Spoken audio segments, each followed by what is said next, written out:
Оперативного штаба Ольга Балабкина озвучит актуальную информацию по количеству новых выявленных случаев COVID-19 в регионе, а также принимаемых мерах по борьбе с инфекцией. Ольга Валерьевна, здравствуйте. Расскажите, пожалуйста, об эпидемиологической ситуации в республике на сегодняшний день. Добрый день, уважаемые жители Республики Саха-Якутия. Текущая санитарно-эпидемиологическая ситуация в республике является стабильной в течение недели. За последние сутки выявлено 26 новых случаев новой коронавирусной инфекции. При этом в городе Якутске зафиксировано 19 случаев.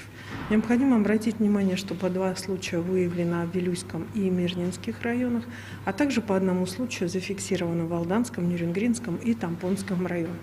В остальных случаях есть у нас случаи, которые выявлялись в течение недели. Люди проходят лечение либо амбулаторно, либо в больницах. Есть районы полностью сейчас свободны от коронавирусной инфекции.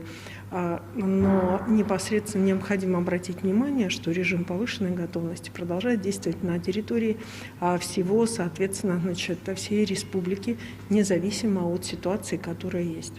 Наибольшее количество внимания сегодня необходимо дальше продолжать уделять пожилым гражданам Республики Саха-Якутия в связи с их низким восприятием, прежде всего, и таким сильной подверженностью новой коронавирусной инфекции. По республике идет вакцинация. Первую вакцину у нас получили уже порядка 56 570 человек. Вторую вакцину у нас уже получило 50 612 человек. Работает больше 100 пунктов мобильных бригад. Производится вакцинация в приоритетном порядке для лиц старше 60 лет. И, соответственно, на настоящий момент уже 11 480 граждан старше 60 лет получили первую вакцину. Из поступившей в республику вакцины на настоящий момент использовано 91,5%.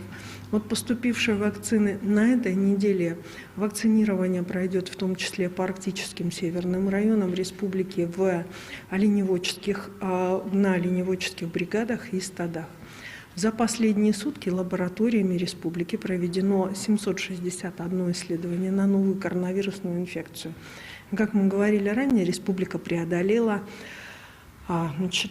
миллионное количество тестов, и сегодня уже на территории республики сделано с момента начала коронавирусной инфекции 1 007 029 тестов.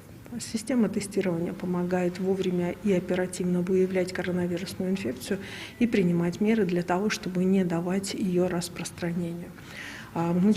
Крайняя неделя, которая у нас с вами прошла, она для нас была характерна разработкой и введением новых стандартов поведения во время массовых мероприятий. Как во время проведенного республиканского фестиваля «Мусустар», так и во время выборов главы города Якутска были опробированы стандарты безопасного проведения, исходя из, соответственно, санитарно-эпидемиологической ситуации. В связи с этим еще раз обращаю внимание, что само по себе проведение массовых мероприятий происходит по согласованию с оперативным штабом, исходя из текущей санитарно-эпидемиологической ситуации с соблюдением соответствующих требований. Ольга Валерьевна, спасибо большое. Это был брифинг оперативного штаба об актуальной эпидобстановке, а мы переходим к выпуску новостей. Вы смотрите новости, в студии Сергей Михедов. Здравствуйте. Коротко о главных темах. Завершились выборы мэра столицы республики. Кто будет руководить Якутском в ближайшие 5 лет? Якутия готовит